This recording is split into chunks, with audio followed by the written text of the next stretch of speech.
I will tell you, running a YouTube channel that puts out daily content is a lot like being a crazy guy who collects way too many Darth Vader action figures. Well, sometimes they go hand in hand, but luckily I have awesome subscribers who send mail and comments and give suggestions for topics, which is what helps me do daily videos. So, Chris Poole asks, can Hasbro do a Secret Wars line? All right, what does he mean by this? Secret Wars was a toy line that Mattel made of licensed Marvel action figures. Secret Wars itself was actually a partnership between Mattel and Marvel at the time. The word Secret Wars was test marketed and found to be the highest rated for boys 4 to 10 years old. So, a toy line and a comic book series was created based around these words because they test marketed well. Isn't that a story for toy posterity? But it gave us one of the coolest and only Marvel toy lines from the 1980s, and for a lot of people, a lot of kids, this was the first introduction to the Marvel Universe through tactile physical play and action figure, well, fun, shall we say. Come on, who doesn't love a hologram shield that isn't even Captain America's symbol? I mean, shouldn't Captain America have at least come with his shield? All right, it's not important. The point is that Secret Wars was sort of the definitive Marvel line of the 1980s and has a lot of nostalgia towards it. Even items that had limited release or even the final wave that only showed up in Europe tends to have a collector aura around it these days, and with Marvel being hotter than ever thanks to all of the hit movies, and, well, something like Secret Wars is remembered with a lot of nostalgia. Now, this is a toy that Hasbro put out, so after a while, the Mattel light or the Mattel, excuse me, the Marvel license winds up at Hasbro, and they put out Secret Wars packs, but you'll note they're not in the Secret Wars branding. They did get Hulk in there, which wasn't in the original Secret Wars line due to tooling. All the characters had to share the same body. But hey, at least it was an official Secret Wars issued Hulk and other characters in these really cool 2-packs that came with comic books. Always great to have content. But the question that's being asked is about the branding. Could you take the old Mattel Secret Wars branding and use it for a modern character? Could you put out homage figures? Now, it's interesting because Mattel is still using the word Secret Wars.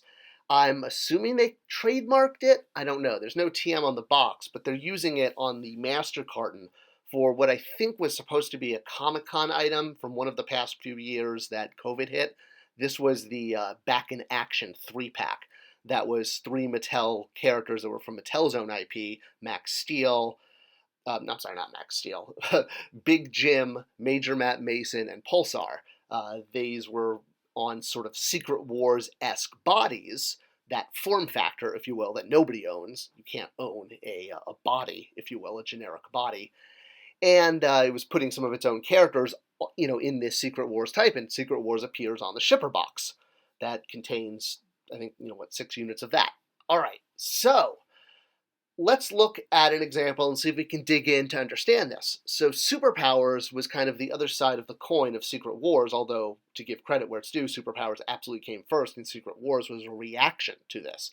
The fact that Kenner was putting out very popular superhero lines, and Mattel said, wait, we could do that too. So they went after Marvel, which at the time was the lesser of the 2 superhero lines to the public, thanks in part to the Superman movie with Christopher Reeves and the Adam West Batman show, which made those characters way more knowledgeable in popular culture. Now, when the license for DC was at Mattel, when I was the brand manager there, we put out a series of Superpowers figures. And this is what Chris Poole's asking in his original question is, could Hasbro do this now that they have the Marvel license?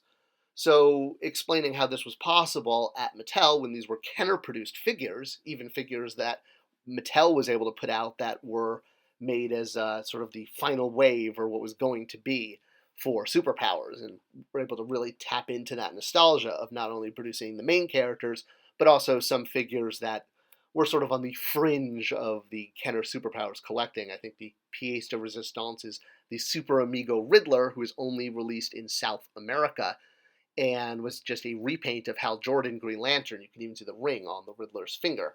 And so as a hoot, we released this at Mattel, where we took deliberately. We took Green Lantern and repainted him as the Riddler and released him on a 1L Spanish Super Amigos card. All right, so Besides geeking out and having fun and playing with nostalgia, what does it get you? Well, that's a lot. And that's actually why companies do this, because we like to buy, our childhood.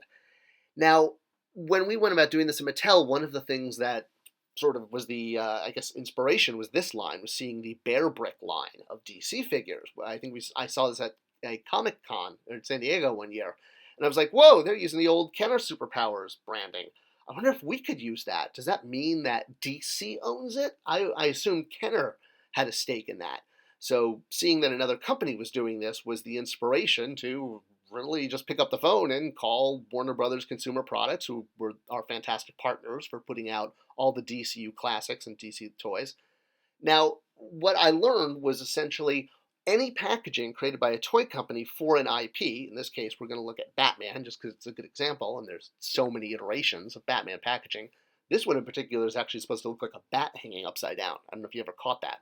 I got to tell you, the guy who did most of these is actually a really innovative packaging graphic designer named Frank Varela, who doesn't get enough credit or mention these days, but yeah, he did like all of those DC packagings, including DCU Classics and the original Motu Classics packaging.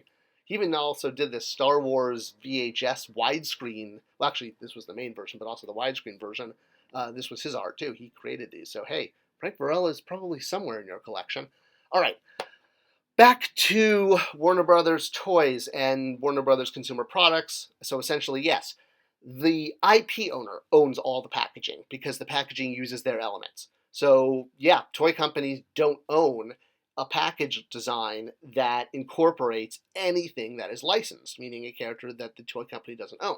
So, for example, you're working on Marvel, you'll go to the Marvel headquarters located in most kids' backyard, and you'll knock on the tent and say, hey, I'm a licensee for Marvel. We'd like to reissue packaging from your vintage collection, or vintage catalog, if you will, and they'll see if they want to let you use it. Because the rule is it's basically their call. A toy company, any licensor, t-shirts, salty snacks, plush, whatever it is, if you have the license for a certain IP, what comes with that is the rights to the packaging, or previous packaging, if you want to use it. Something like this, so this is a fan creation that Joe did.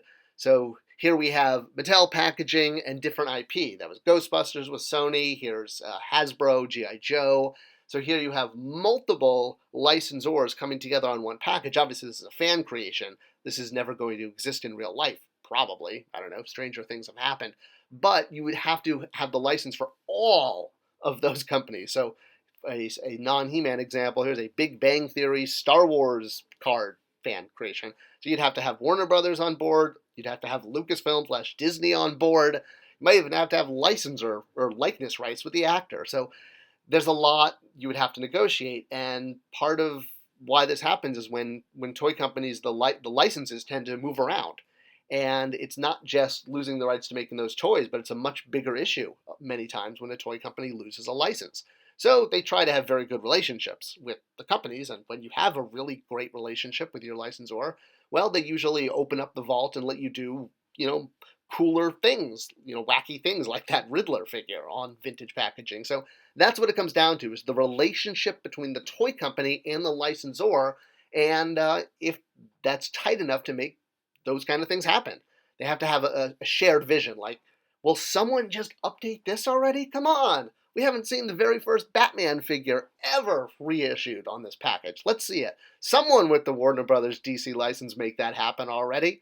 All right, I hope that helped explain how different companies can license, or rather use, a licensed toy look. So yeah, if you have if Hasbro's with Marvel, then they should be able to do previous Marvel packaging, even if it was a different company. Hope this helped. Share this video and let me know if you have any other questions in the comments below.